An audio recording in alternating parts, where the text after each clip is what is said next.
Siftpop podcast is recorded in front of a live internet audience. Live from a bunker in the heart of the Ozarks. You don't ever want to see every second of our lives. We promise. Seriously, you don't want that. It's Siftpop. Right? The voice you put in that wasn't your normal voice. It was more ominous, like, you do not want to watch Seriously. what we do. Ever. Yeah. Welcome to Siftpop, streaming live on Mixlr every Friday afternoon or available to download later in your podcast feed. Unless, of course, you're a patron. Patrons get perks! Patrons get those perks. Woo! I'm Aaron Dicer from YourMovieFriend.com, and I'm joined by Andrew Ormsby from Flick Freaks. Ahoy. Every week we'll be joined by a pop culture guru to chat about movies, television, and whatever else from the pop culture universe is on our minds. Except for this week. Guru, not today, but Andrew and I don't mind going with the dual show. Stuff happens, life happens. It's more intimate, you know. It's just a little fun time between the two of us. We get to have this sounded. I kept digging myself into a hole the more I said that, and I'm like, where this is going? I was like, do you want me to dim the lights? Yeah. Like, should again, we light ladies, a candle? you do not want to see what goes on in the bunker, right? No, but it's fun just having just a conversation between the two of us. Sure. That's what I was trying to say. No, and I get it. We love our gurus, but we do enjoy the chance to talk about this stuff, just the two of us. So we're going to talk about a lot of fun stuff today. I wanted to ask you, because we had mentioned last time about possibly talking about summer television. Yeah. Do you want to briefly mention some shows you're watching that you're enjoying? Or, you know, like, are you watching the new Fargo season?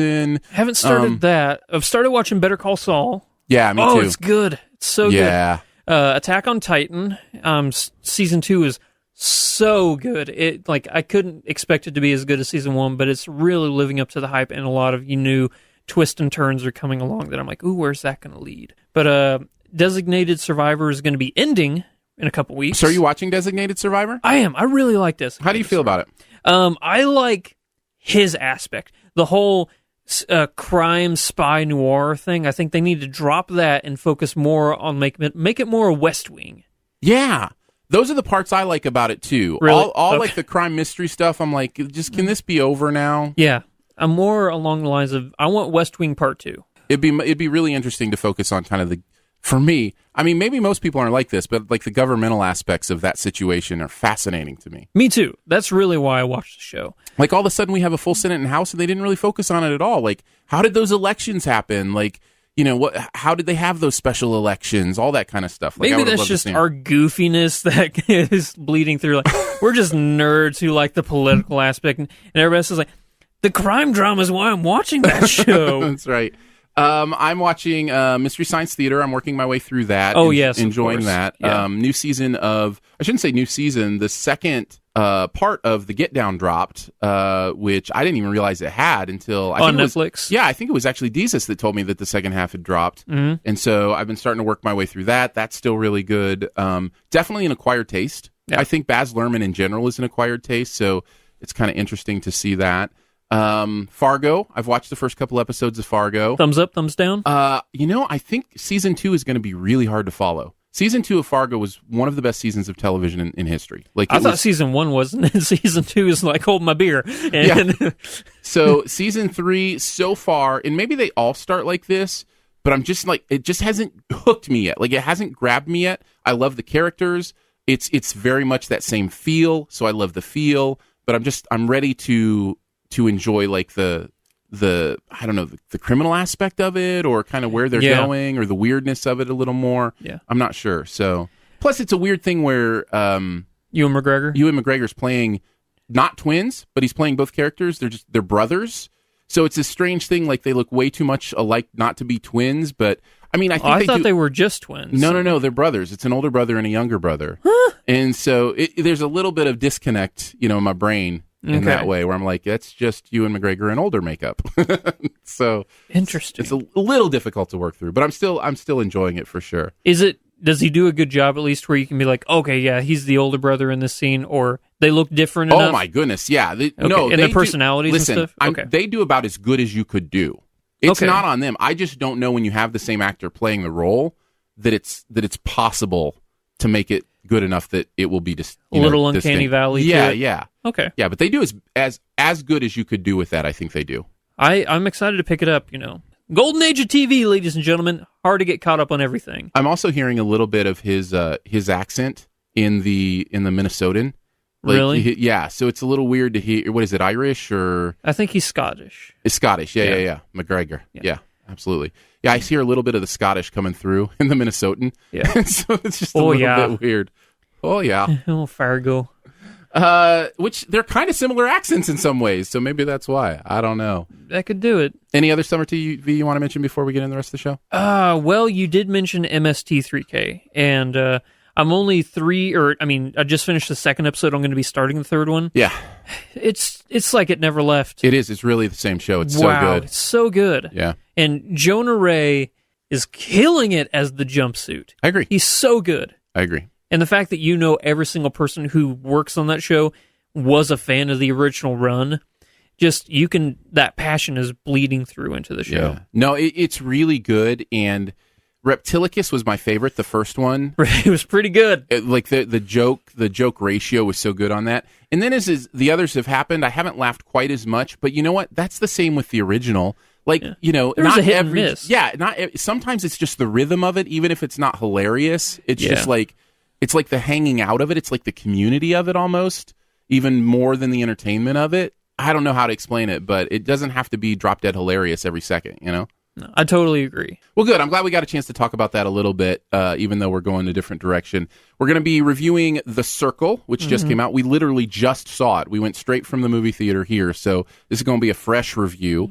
We're going to do best ever Tom Hanks movies. We'll go on a Sift quest. And then we will, of course, end with some buried treasure. Before we get into Do We Care, though, we're going to introduce a brand new game to Siftpop. We'll probably be playing this quite a bit, especially when we have our gurus in, because we want to play it with them. We're calling it The List of Shame. Wop, wop, wop, wop. All right, here's how this game works. This is based on, actually, Andrew thought of this, based on the lists that have been going around Facebook and all forms of social media. Like, here are 10 concerts. Guess which one I haven't been to. Yeah. And we thought it would be much more fun if we transitioned that to movies and guessed which one you had seen. So what Andrew's going to do is he's going to list 5 movies, 4 of which are on his list of shame that he has not seen, even though he feels like he should have seen them.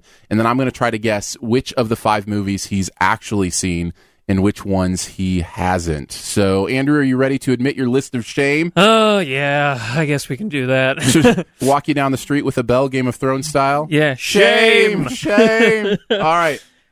All right. Are you ready, sir? I'm ready. In whatever order you want to. What 5 movies have you never seen? 4 of these I have not seen. 1 I have. Number 1, Wreck-It Ralph. Ooh. Number 2, The Godfather Part 2. All right, I want to talk about these one at a time. I like this. Okay, because I'm going to forget. So we're going to start with Wreck-It Ralph. Okay. First of all, if Wreck-It Ralph is one of the 4, that is a shocker to me. Okay. Wreck-It Ralph is one of the best animated movies ever made, and you tend to keep up on that kind of stuff. So maybe I didn't. All right. Maybe I did. Next one. So then The Godfather Part 2. Part 2 of The Godfather. Maybe. Maybe that could be. I mean, I'm sure you've seen The Godfather, but maybe you didn't go through the trilogy. Okay. Number 3. Uh-huh. You're going to kill me. If it's one of them. It's a Wonderful Life. What? Or maybe I've seen it. Already, my mind is blown because you either haven't seen Wreck-It Ralph or It's a Wonderful Life. One of those has escaped your experience. Number 4, Gone Baby Gone. Okay. And then number 5, Annie Hall. Ooh. All right. Annie Hall. Do you need me to repeat any of those? Nope. Okay. No. The 3 that I'm pretty sure, well... Is the chat saying anything? Feel free. I'd love to get the chat in on this as well. Yes. We'd love to take guesses in the chat. So guess which one that he actually has seen of those 5 in the chat, and we'll take the chat's overall guess as well. I'm going to read them all just real quick once again. Wreck-It Ralph, The Godfather Part 2, It's a Wonderful Life, Gone Baby Gone, or Annie Hall. Which one have I seen? Man, I would think Gone Baby Gone is one you might have missed, but man, that's such a good movie and people are talking about it all the time. I would really hope you've seen that one. But then again, maybe you picked it as the one you've seen because people talk about it all the time. Yeah. And just so everybody knows, I plan on seeing every single one of these movies that I haven't seen by the end of the month. Ooh, I like that little twist. Yeah. And you're going to report back? Yeah. I like that a lot. Yeah. Because I have them all. It's just, I got to fix that shame list. We've got one vote in the chat for Gone Baby Gone. Okay. This is the one that you've seen. Okay. I don't think you've seen Annie Hall.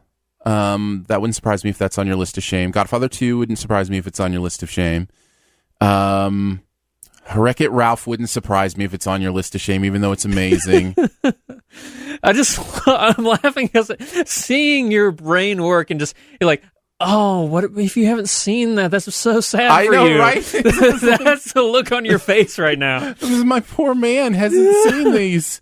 Yeah, I think you've either seen Gone Baby Gone or It's a Wonderful Life. Or maybe Godfather 2. Maybe you've seen Godfather 2, and that's the... Yeah, we've got to vote for Gone Baby Gone. We've got to vote for Annie Hall or Gone Baby Gone.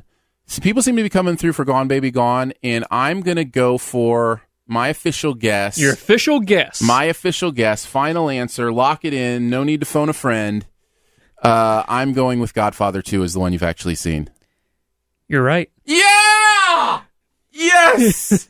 I've seen The Godfather Part 2. Nice. I have not seen Wreck-It Ralph. Wow. I know. It's one that slipped by because that was 2007, I believe. I think it was the same year that There Will Be Blood and No Country for Old Men came out. I can understand how that would slip by. I can. It's really good, though. I'm excited that you're going to watch it this month.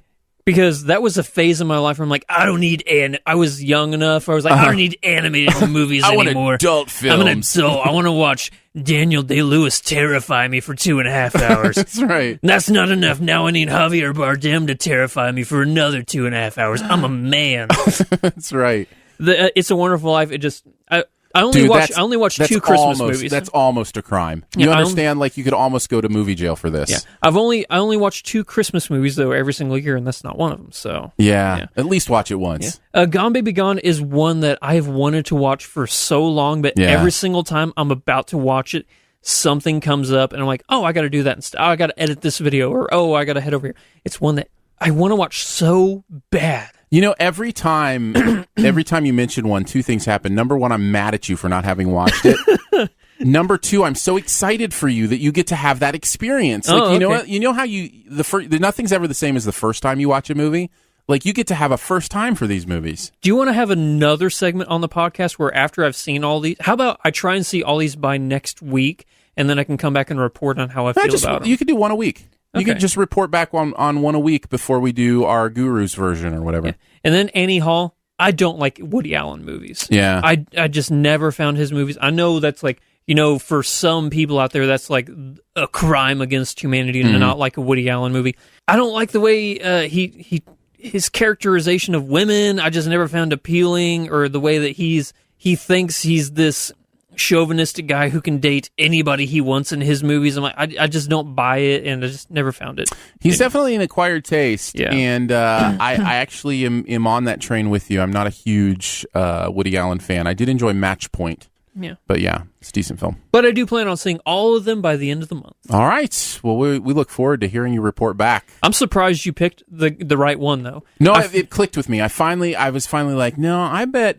See, Godfather 2 almost makes a little too much sense as one that would be on a list of shame, and I was like, I bet he picked that one I did. as to throw me off. I was going to say The Godfather, but then I figured I said The Godfather Part 2, people are like, that's too specific. Maybe that is the list of shame one. My brain, I was like, yeah. But you were one step ahead of me. Yes. I spent the last several years building up an immunity to iocane You get powder. an official golf clap. Oh, thank you.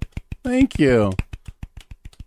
I appreciate it very much. Well done. All right, on to some Do We Care? Every single week, I scour the internet to find out what is going on in the entertainment world, and I pick 3 topics, and we can discuss whether we care about them or not. All right. Number 1, M. Night Shyamalan's next film, Glass, is going to be releasing in January, and it will be a sequel, and that's all I'm saying. I care so much. Yeah.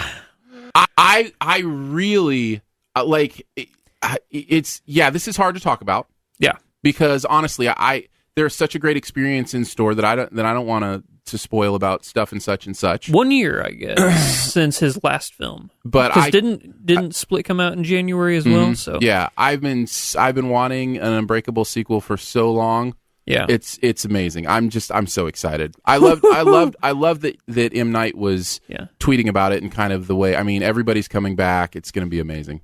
Everybody talks about how Sixth Sense is their favorite twist in Shyamalan. For me, it's the Unbreakable twist. Just that ending, they called me Mr. Glass. Yeah. I got chills when Sam Jackson said that. Oh man, I got goosebumps. I love it so much. I definitely care deeply, but in respect to certain things, we got to move on. Yeah, we just got to move on. But we care. But we care deeply. All right. Number 2. Billy Eichner and Seth Rogen will be portraying Timon and Pumbaa in the remake of The Lion King. Okay, so perfect casting. Yeah. That is perfect casting. Especially Billy Eichner. I cannot, that is the kind of casting you look at and go, oh yes, that is square peg, square hole. That is perfect. So I do care about it because I care about these, more than, people who don't want to see them made. But yeah, it's, if nothing else, that's perfect casting. And the more I've been reading up on it, the more I've seen them turn away from the usage of the word live action remake, and they've just started calling it just a remake now. Oh, interesting. Yeah. Well, especially with Lion King, because it's all going to be animated. How much of that's really going to be live action? There's no humans. Yeah. So, and there are no real talking animals that I know of. Parrots, maybe. Parrots. And, I've seen a couple dog videos where they rah, rah, rah, rah, and they talk. That's funny. Yeah. So, number 3, Jeff Goldblum is dusting off his leather jacket for the Jurassic World sequel. I absolutely care about this. Every movie's made better with some Goldblum. Oh, yeah.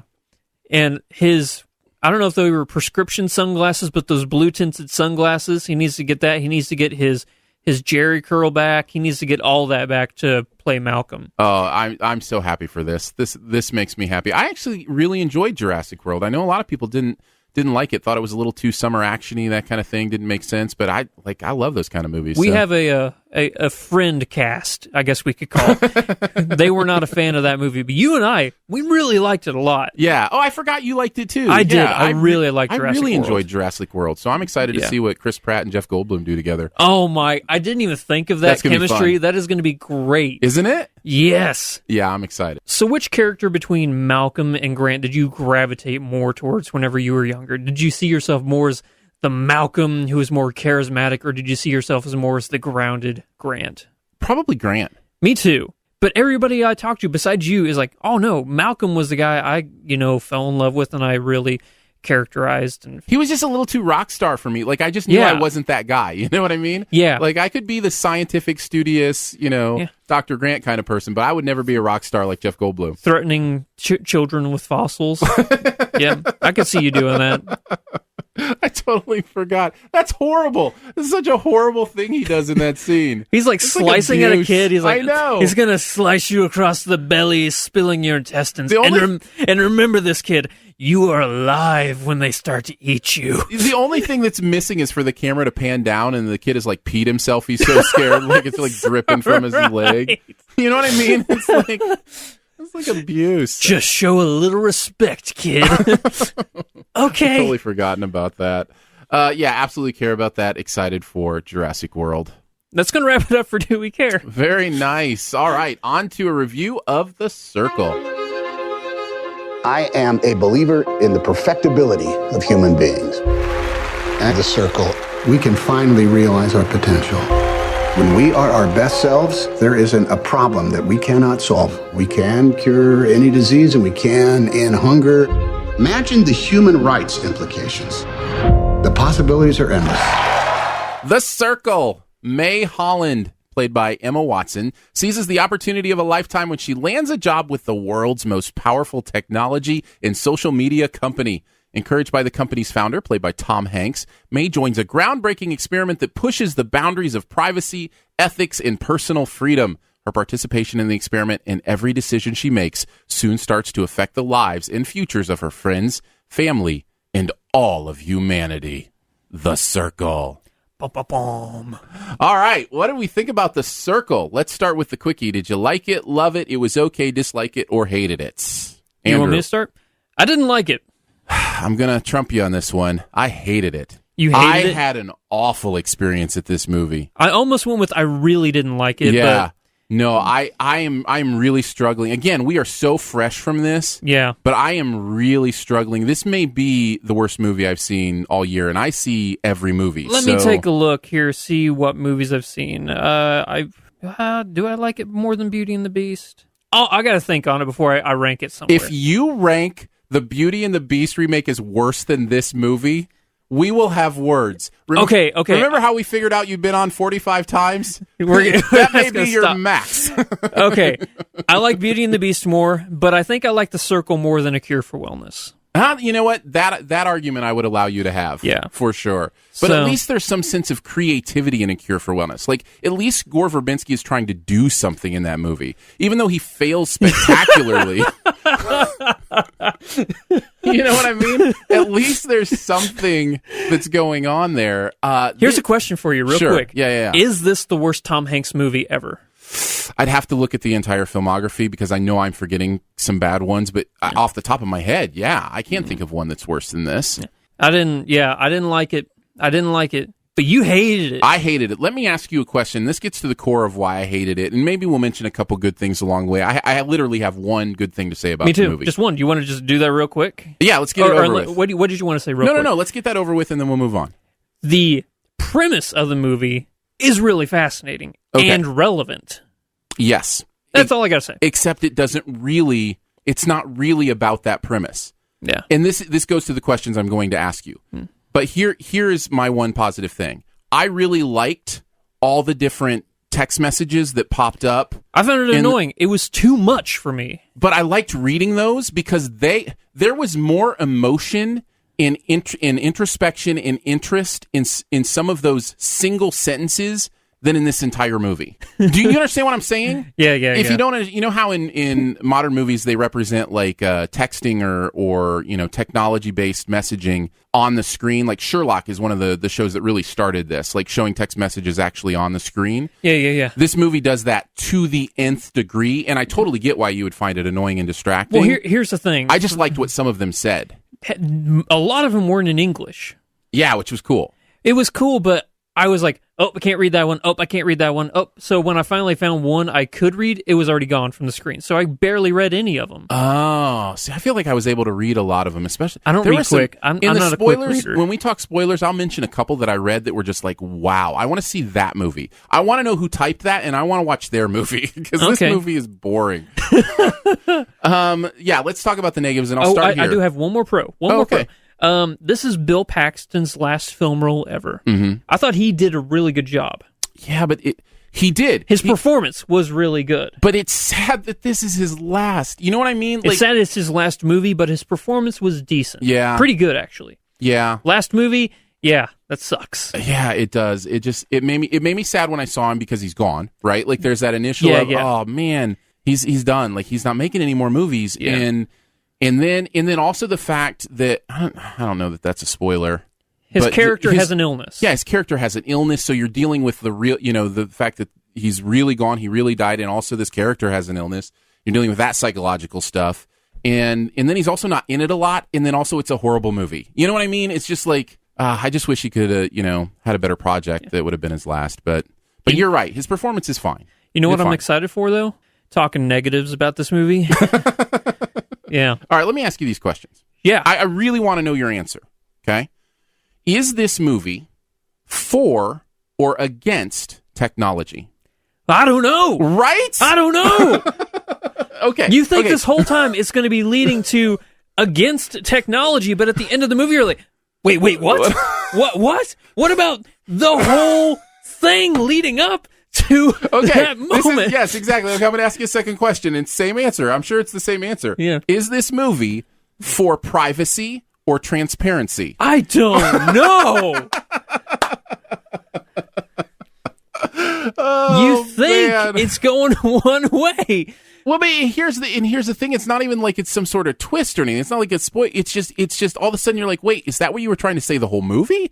Like, or I didn't get it. Yeah, and that's what it is. It's not that it had one clear idea of what it was about and then pulled the rug out from under you or something. Yeah. It's just that it really couldn't express what, like, its worldview.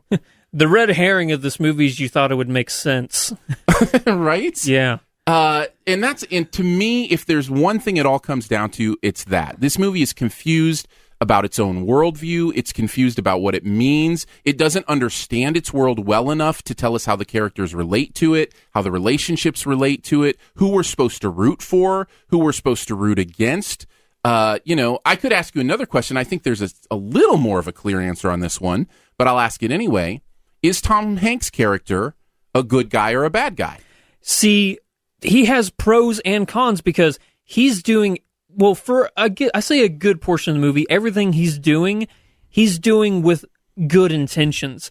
But at the same time, the ramifications of those actions and those intentions have drastic consequences. But the movie doesn't know whether those consequences are good or bad. Yeah. It wants to have it both ways. Yeah. So in that way, his character could be good or bad. Exactly. It is mind-blowing how nebulous this movie is. Yeah. Now, here's a big question for you. Could this movie have been done at all without John Boyega's character? Yeah. You cut him out. The movie's the same. The movie's the same. Yeah. Okay, let's talk about this. The first time that, and this isn't really a spoiler. I'm just going to say that. Because we don't do spoilers here. We'll do them in the spoiler cast. The first time that him, John Boyega, and Emma Watson meet is one of the worst, most uncomfortable acting, like, exchanges I've seen in a movie in a very long time. What is the opposite of chemistry? Like physics? Yeah. Like they don't have chemistry, they have physics. Dark matter. Dark matter. Yes, Yeah. there's a black hole going on here. Yeah. Oh man, that was uncomfortable to sit through. And none of the performances in this movie, even Tom Hanks, none of the performances in this movie are good. No. Not a single one. You already mentioned besides Bill Paxton. You mentioned Bill Paxton. And I'm trying to remember her name. Please forgive me and give me 2 seconds. The wife? Glenn Headley. I just don't know her well enough. Is that the wife? Yeah, Bill Paxton's wife. Yeah. I thought she did a good job. Did you? I didn't care much for that performance either. Well, compared to the rest, it was Oscar worthy. Man, Emma Watson's so bad. It is so bad. Is it because she's trying? Is it because of the accent? Is it because she's trying to do an American accent? I think it's a culmination of two things. Okay. And it's really weird because you either have one or the other. You either push, and do you know what the term pushing means? No, go ahead and explain what you're talking about. So whenever I was in acting school, to get a sense of realism, you had to try and do general emotion. Mm-hmm. Now, say if you're doing a scene where you're trying to cry or something, sometimes you'll see an actor push really hard to try and let the audience know the effort. I'm seen, or I'm sad right now in this scene. Chewing scenery. You're chewing scenery. It's called pushing. Yeah, okay. Where you're trying to push the emotion onto the audience and it gets overbearing. And you're like, okay, I get it that you're sad. It's not believable. And then other scenes, it was like she was phoning it in. Like she didn't care. How do you do both in one? Here's what I think it boils down to. They thought, even though it doesn't work, they thought that the subject matter of this movie was so important that they could skimp on chemistry, dialogue, relationship, character development, all of that. They thought they could skimp on all that because the subject matter in their mind was so important. Yeah. Honestly, I think that's what they thought. Because how does Tom Hanks read this script and think, it's gold, I can put my name on that? I don't know. It's... Yeah, because the writing is terrible. The acting. I mean, you're asking a lot to make something of what's going on here because the plot is incomprehensible and, like we said, has zero resolution that makes any sense. And so, how are you as a character supposed to fit yourself into this patchwork nonsense of whatever's going on here? So many side characters that we're supposed to care about that we don't. No. And I'll go into more main characters. But I'm saying they're main characters that, are relegated to being side characters. Like, why are they? You mentioned Boyega, and there's a couple others that I'll mention in spoilers because some of their relationship to the movie plot is important. Yeah, sure. But we don't care about them enough for that relationship to the movie plot to even matter. Yeah. Like, it just doesn't. There's nothing holding me to this story. Why do I even care? Answer that question. Why do I care about what this movie is? It just that I'm just supposed to care about the subject matter, and then you pull that out from under me by not letting me know what you're saying about the subject matter? Here's what I think they're trying to say. They're saying, this is Apple. It's pretty obvious that this is or like Google. Do you think it's Google? Okay, it's Facebook. Silicon Valley. Like echelon Silicon Valley companies. Right. Apple, Google, Bing. I'm joking on the last one. But you talk Apple and Google, that's who this movie is trying to represent and say, we're giving these companies so much power they could be a government, pretty much. Yeah. And that's kind of what it's going for. But at the same time, the movie doesn't make it clear if that's good or bad.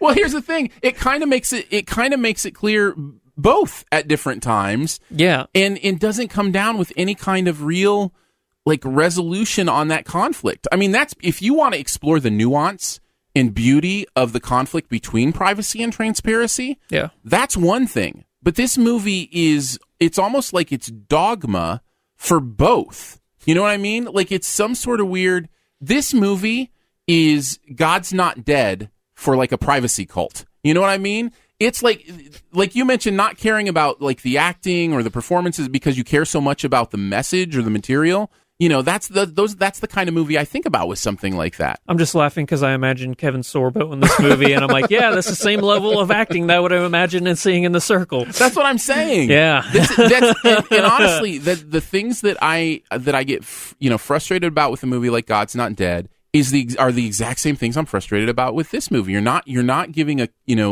clear worldview that makes any sense, and you're also emphasizing some sort of weird propaganda over some sort of actual story that I care about.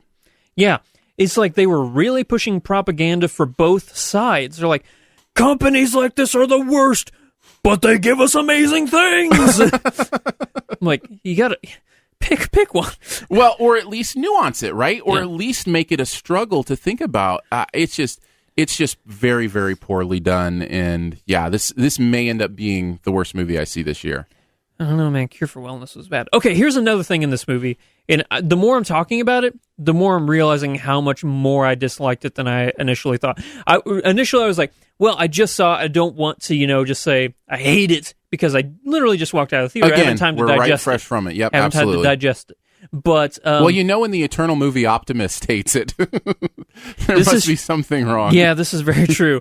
There are decisions by characters, particularly Emma Watson in this movie, that this character makes no rational human would make. I know. There are a couple moments I'm excited to talk about in spoilers that are specific moments in the story that I am still confused by, and I need to talk to somebody about them to see if I missed something or if the movie really is that ignorant of what it's doing.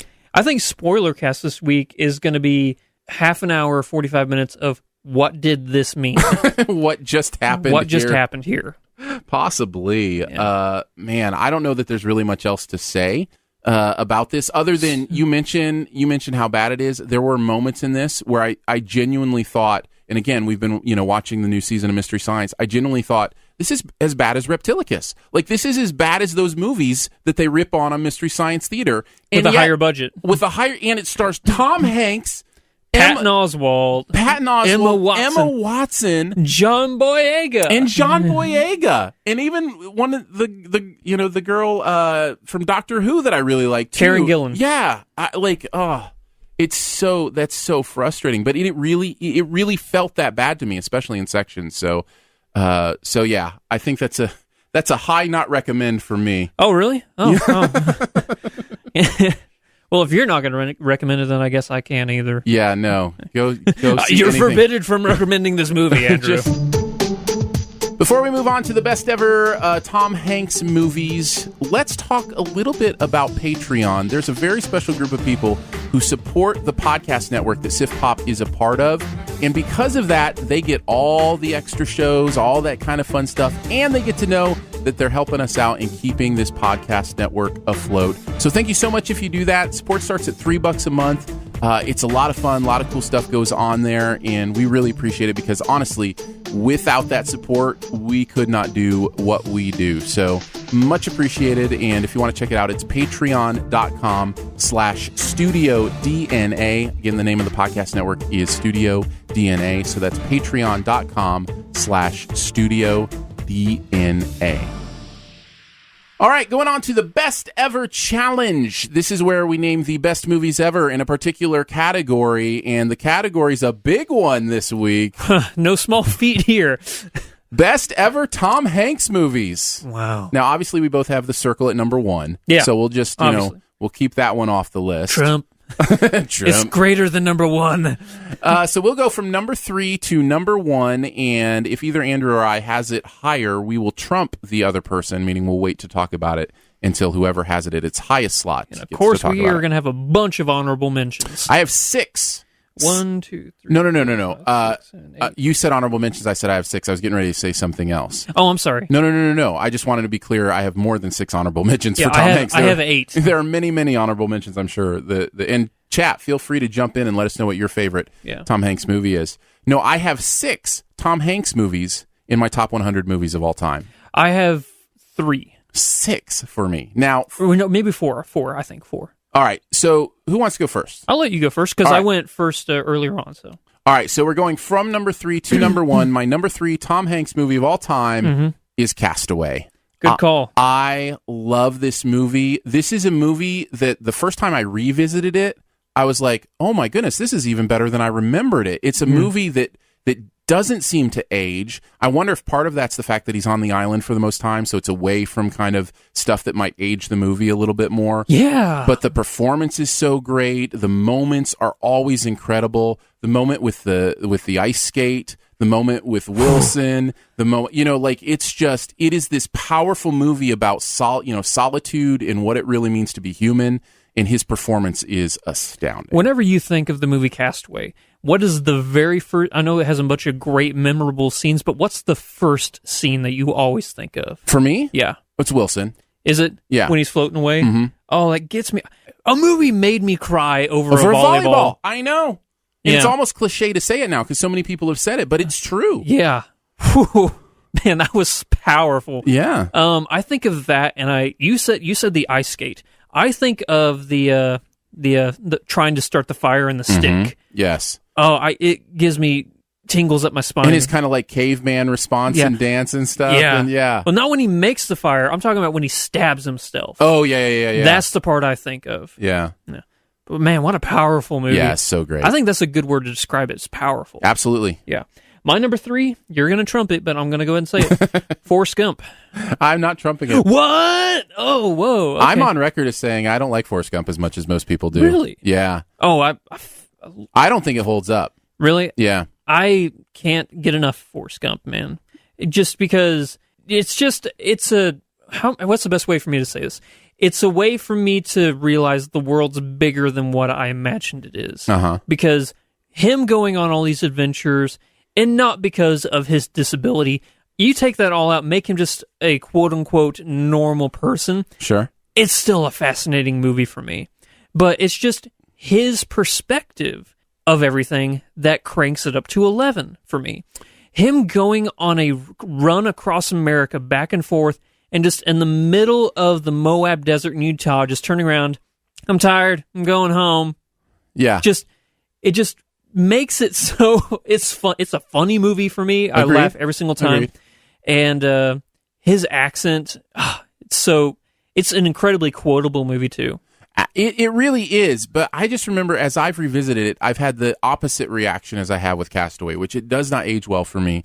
And I feel like part of it is so much of the quotes and the statements and the scenes that I remember are really, I mean, they're just, in hindsight, they're kind of syrupy and treacly, and like it just, I think it's a movie with a lot to say, but not a lot of it I think goes very deep. So do you think that it's the movie's own doing, or do you think it's society's oversaturation of the movie that's done that? And maybe it's a little bit of both. Okay. Maybe it's a little bit of both, but okay. and I'm not saying it's an awful movie. I'm saying it doesn't hold up The first time I saw it, I thought it was great, like really great. But it is definitely one of those movies that the longer I've gone back to it, I think, oh, that's not necessarily great. That's a good movie. Yeah. So, but again, yeah, totally get it. What's your number 2? My number 2 is Apollo 13. It was in my honorable mentions. Wow, I can't believe neither of us have trumped each other yet. I think we have the same number 1 though. I'm not sure. Apollo 13. I have one that it blows my mind. It didn't make the list, but again, there's 6 movies of his in my top 100 of all time. I get it. Apollo 13 is in. You talk about perfect films.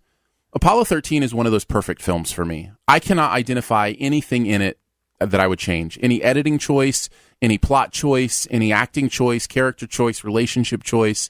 It's just from start to finish, I'm just in that movie. In those moments where NASA is trying to as Matt Damon says in The Martian, science the bleep out of it. When they're trying to, trying to science things and fix things in that ship. Yeah, Greg Kinnear and back on NASA, Kinnear and Ed Harris. Yeah, it is some of the most compelling and interesting, intellectually engaging, educational, and at the same time entertaining stuff I've ever seen. And I think it's Ron Howard. I think it's Ron Howard's best movie. I really do. I don't know if I can go that far. But don't get me wrong, I love Apollo 13. Yeah. But man, he's made some good movies. I think it's great. And it's sad thinking, Tom Hanks and Bill Paxton are in that movie, and now here they are in the circle. Right? Yeah, that's sad. My number 2, The Green Mile. Ooh. Man, this movie makes me cry almost more than any other movie. That's a good choice, yeah. And it's Stephen King, which, for me is You're a huge Stephen huge King. Yep. bonus. Yep. But Michael Clarke Duncan is so unapologetically adorable in this movie. Right? And it's ironic that he's so It's a great call. lovable. And the chemistry between him and Tom Hanks and Barry Pepper, and his name's not David Harbour, the really big guy. Mm-hmm. Forgetting his name, but then there's a lot of people in this movie you forget are in this movie. Sam Rockwell's in this movie, and there's not a single bad performance in the movie. The villain in this movie you hate almost more than any other villain in this movie. Yeah. Oh, I got to be honest. It's been a while since I've watched it. I need to give it a rewatch. Yeah. I may have only seen that movie once. That may be a one-timer for me. I don't know how many times I've seen it. David Morse is who I'm thinking of. But no, I remember thinking it was a phenomenal film, so yeah, I'll have to go back to it. What I remember thinking, because it's the same, isn't it Darabont? Yes, Frank Darabont. So it's the same, it's, King and Darabont, who also did Shawshank. And they also did The Mist. And I really liked The Mist. Yeah. I remember thinking I didn't like it as much as Shawshank, but that's not saying much because Shawshank is, obviously considered one of the greats. Yeah. It's number 1 on IMDb. So yeah, I get it. I don't think we have the same number 1. I think I really don't. Okay, what's your number 1? I'm gonna say right here on the record, I don't think we have the same number 1. Okay. Mine is Toy Story. I had a feeling it was Toy Story. Yeah. But it was between 2 movies, and after I said we had the same one, I'm like, oh yeah, it's my number 4. Because remember I said I had 3 or 4 movies in my top 100 movies? Toy Story is my number 4. I actually, now that I think of it, I actually have 7 Tom Hanks movies in my top 100. Wow. Here's the thing. I could actually go Toy Story, Toy Story 2, and Toy Story 3 for my top 3 favorite Tom Hanks movies. So I'm kind of including them all as a cheat at number 1 because it's from the same universe. But man, I love these films. Everybody knows my Pixar bias. Everybody knows how much I love the stories they tell. But there's a reason, because they are incredible storytellers. In those, you talk about being moved by volleyball. Somehow I'm being moved by a bunch of inanimate objects who are, holding hands while awaiting the fire of death. So Toy Story, are you doing the entire Toy Story franchise? Yeah, I'm just throwing the whole trilogy in there because I can't really distinguish between them. Oh, I can. Toy Story 1 is I can, but I didn't want to go Toy Story 1, Toy Story 2, and Toy Story 3 for my top 3 Tom Hanks movies. Do you understand what I'm saying? Now I'm picking up what you're putting down. All right. So I love the Toy Story movies, and yes, Toy Story would be my favorite of those 3. Toy Story is actually my second favorite Pixar movie of all time. Nice. Yeah. Next to The Incredibles? No, I'm not a big fan of The Incredibles. For real? Yeah, it's okay. That's almost worse than your list of shame. Yeah, I know. No, Finding Nemo's my favorite. Me too. Hey! I love Nemo. Okay. So my number 1 is Saving Private Ryan. That's what I thought. Yeah.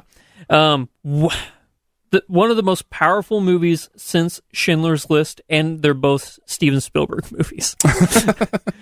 The scene with Giovanna Ribisi, I can't even talk about it. It's so powerful. Yeah. And the movie starts off. It technically starts off in the cemetery, but right after that, like 3 minutes in, it starts you off in Normandy. I mean, this movie hits the ground running, and it does not stop. Yeah. And the fact that you care more about these guys, and the fact that Steven Spielberg was able to capture the greatest generation of all time and do it justice in ways that no movie since or before had ever done, I think it speaks volumes to. I think it's my 14th favorite movie of all time. That's awesome, man. Yeah. No, it's a phenomenal film. It's the film that started off our world's obsession with saving Matt Damon from various places. Yeah. And that alone, gives it a good place on the list. I can't think of a bad performance in that movie either. What happened to you, Tom Hanks, that you thought that you could do The Circle after doing all of these movies? Well, it's not the only bad movie he's done. Like, he was just in, what was it, Inferno? Like the Da Vinci Code movies? Yeah, those are pretty bad movies. But think about it, those make money. I don't see how The Circle makes money. I don't think the Inferno made that much money. Really? Yeah. I think that people see sequel to the Da Vinci Code and they're going to flock to it. But I could be wrong. I've been wrong many a time. All right. Honorable mentions? Yeah, do you want to list yours first? Yeah, I'll start from worst going all the way up. So, Big. I have to mention Big. Yep. So much fun. Absolutely. This next one might surprise you, but I think the movie's really funny. Joe versus the Volcano. Yeah, I wouldn't put that up there among his best, but it's certainly, like, it's pleasurable. Like, it's, it's a decent movie. And this next one, I don't know if it's his first dramatic role, because a lot of people don't realize before he was a comedy guy. Oh, for sure, yeah. Yeah, a lot of people maybe the younger people don't know there that. are definitely some of his older comedies in my honorable mentions. But was Philadelphia his first, big drama role? I'm not sure if it was his first, but it was among his first, for sure. Whew, powerful movie. Yeah. And it's because, I think for me, the reason why it resonates is because it's the first movie I can resonate that tried to tackle a subject matter that was, I don't know, faux pas, is that a word you could use? Like, a lot of people didn't want to talk about AIDS, especially in movies. Yeah. So I think that it was really not crazy, but it was brave of them to try and tackle that. Up next, I'm going to mention Captain Phillips. Absolutely. That was in my honorable mention as well. Because here's why. It's the last 5 minutes of that movie, somebody whispered in his ear, "Hey, do you remember you're Tom Hanks?" And he's like, "Oh, right." He's good through that whole movie. He just goes to another level at the end. I thought he was okay, but at that last 5 minutes where they're taking him on, they're getting him cleaned up, it's so powerful. But I'm gonna push you on this. Emotional. I'm gonna push you on this. I don't think that last 5 minutes works if he doesn't give the performance he gives in the first part of that movie. I think the effectiveness of that last 5 minutes has a lot to do with who we've seen him be for the rest of the movie. Does that make sense? Okay. Yeah, absolutely. If he is something else for the rest of the movie, I don't think that last 5 minutes is as powerful. I think that's a really brilliant performance on his part, to wait to give it to us then after we've seen this man hold it together for that long. I think that's great stuff. Okay. I'll let you say that. Thank you. Because you can't stop me. My last honorable mention is Catch Me If You Can. Yes, that was the other one that's on my It was really top close. 100 list. It was really close to making the list for me. Saving Private Ryan, Catch Me If You Can, or two that are on my top 100 list that didn't make my top three. Who do you think steals that movie? Do you think it's DiCaprio or do you think it's Tom Hanks? Amy Adams. Really? Because she's in the movie for 3 minutes. Actually, Amy Adams is in it for a little bit longer. Really? Yeah. Maybe I'm just remembering it wrong. Oh, no. It's been a hot minute. No, there are three famous actresses who are in that movie in one of their first roles. The other two are in there just for 60 seconds. Yeah. And then they're all Leonardo's girls at one point, but Amy Adams actually marries him. They actually fall in love and stuff in that movie. Actually, I take it back. I know who stole that movie now. It was Christopher Walken. And that's not even a joke. It's true. He was great. Yeah. All right, here's some you didn't mention that I just want to make sure I mention. I'll go through them pretty quickly. Sully, I thought was good. Yeah. We didn't mention Bridge of Spies, which I thought was good. The Terminal is a great one if you haven't seen the Terminal. I liked it. Maybe it's because I just watched it recently. It wasn't as good as I remembered it. That Thing You Do. I have to mention That Thing You Do. Love that movie. Sleepless in Seattle is one of the best rom-coms of all time. Let's see. League of Their Own, I think, is worth mentioning. Yeah, I almost mentioned The League of Their Own. when you mention old school comedies, The Burbs, if you haven't seen the TV Burbs, show. No, that's a Oh movie. wait, no. What am I thinking of? What are you talking about? Where they're roommates and they have to dress up as women to get the apartment. It was the TV show they did. Yeah. Wasn't that called? Sorry, Bosom Buddies. Bosom Buddies. That's what it was. Thank you. You're welcome. And then you mentioned Philadelphia, which would also be on my list. So, yeah, those are just a few. Turner and Hooch. Somebody in the chat said we had to mention Turner and Hooch. Good call. All right, before we head on to the Sift Quest, just a reminder, the Summer Sum game is still accepting entries. The link will be at my Twitter. I'll tweet it out again this week to let people know. But by next episode of Siftpop, the entries will be closed. So you've got just a little under a week. I think May 3rd is when we're closing entries. So this is where you predict the domestic box office results for summer movies, and then you compete against all the gurus from Siftpop and others who want to join. About 35 people have signed up so far.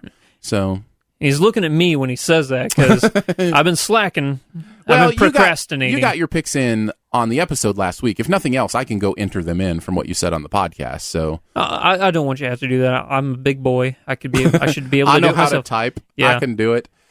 Check my Twitter, Aaron Dicer, and you can win. By the way, the big prize for the winner of the Summer Sum game this year is you get to shout out anything you want on Siftpop Podcast. So, and of course, our love and appreciation. Oh, so, of course, that. Which is really the big prize. That's the big prize. Yeah. All right, on to our Sift Quest. Welcome to the Sift Quest for this week. We will venture forth together on a quest for answers. If you have a burning pop culture question or need an argument settled, or maybe you just have a cultural conundrum, simply tweet me at Aaron Dicer or email feedback@siftpop.com. Today's Sift Quest was launched by Blake via Twitter. Blake asks if you could have a fictional character from a movie on the podcast as a guest, who would it be? Andrew, I'm going to let you go first. Dr. Manhattan from Watchmen. What?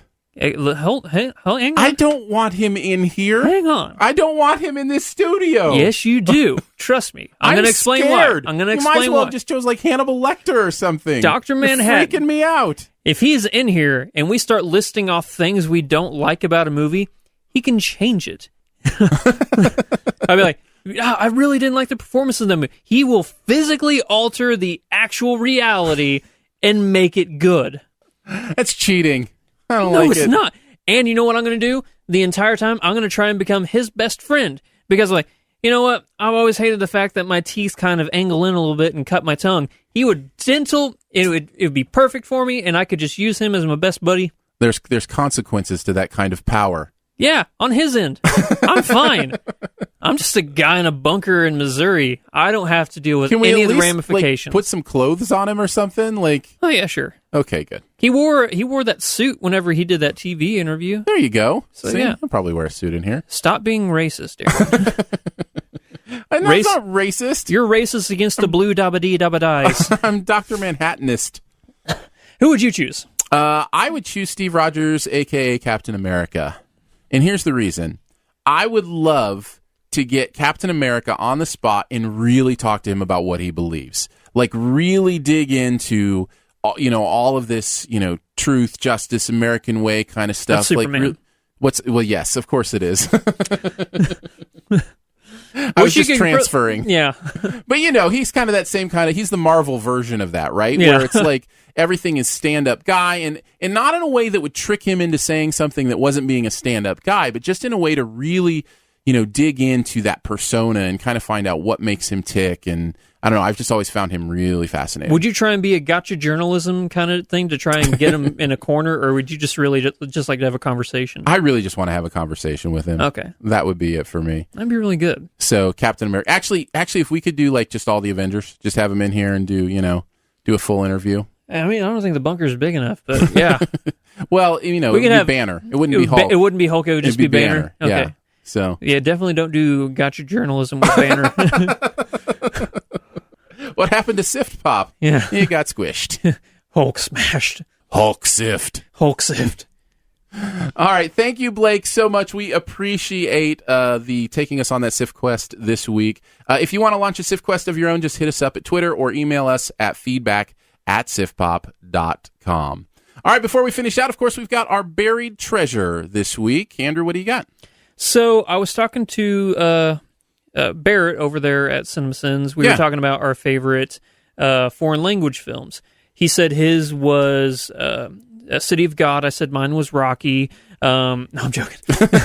But no, I said that my favorite was Pan's Labyrinth, which we talked about a couple weeks ago. And then I told him what my second favorite foreign language film of all time was, and that's what I'm going to recommend to everybody today. It's called The Hunt with Mads Mikkelsen. You like that, huh? Whew.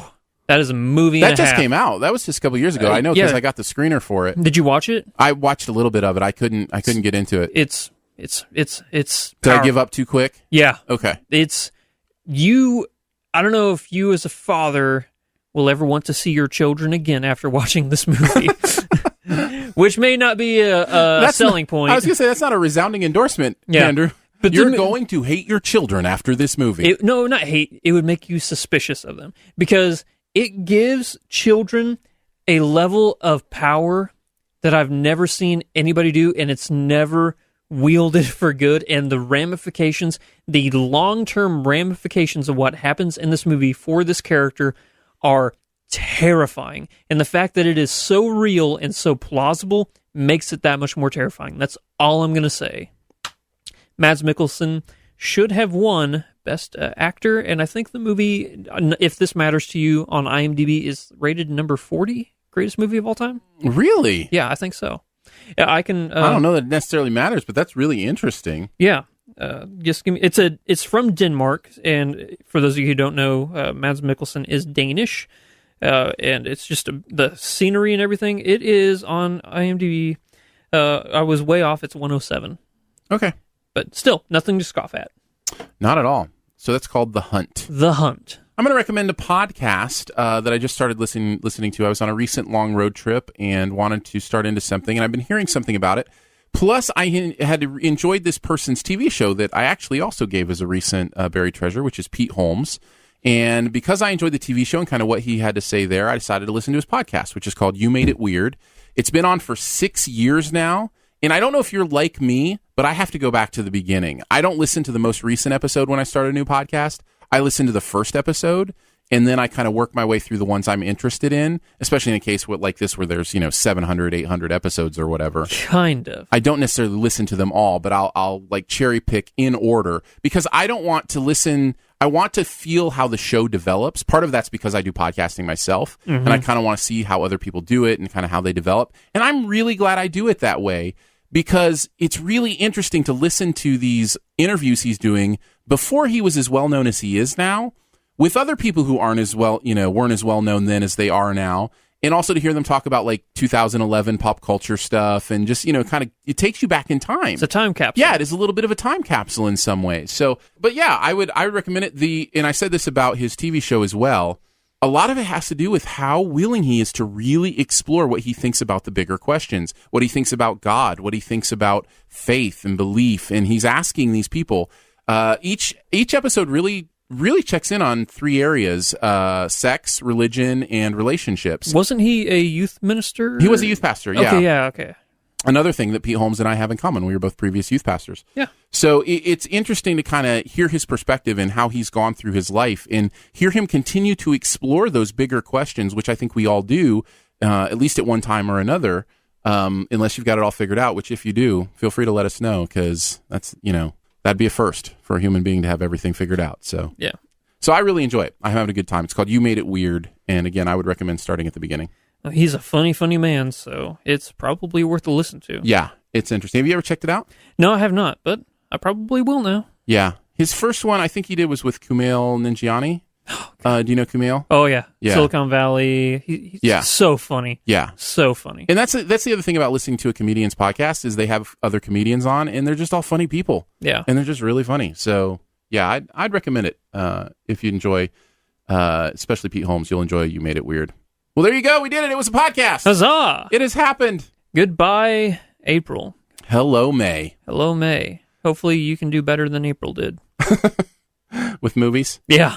Or just in general? Yeah. You have a rough April, Andrew? Yeah, I broke my toe. You did break your toe. Yeah, I did. Aw, Andrew.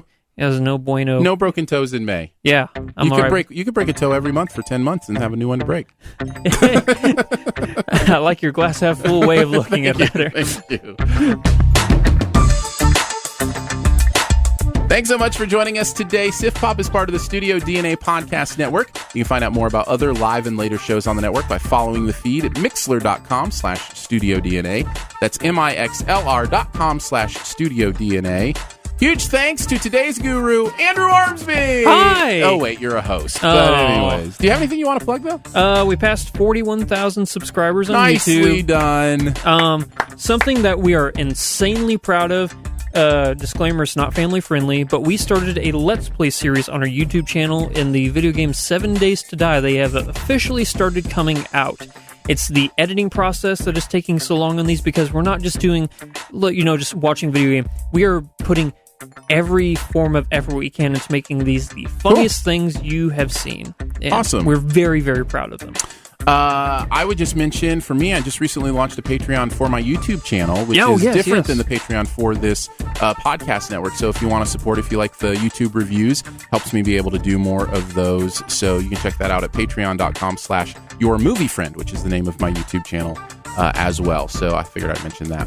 Much love and gratitude to our Patreon supporters for the podcast network for giving monthly to make this show and others on the network possible. Support starts at $3 a month, comes with some pretty fun perks. You can find out more info at patreon.com/StudioDNA. There are a lot of ways to connect with the podcast. You can do it at SoundCloud. You can tweet at us. You can do it in iTunes. You can leave comments there, or you can email us at feedback@siftpop.com.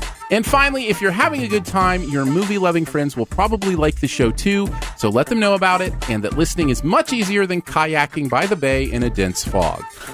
Spoiler chat heading up next in your podcast feed. It'll be there soon, and we'll see you back next week for maybe some talk on Guardians of the Galaxy Volume 2. We'll see you then.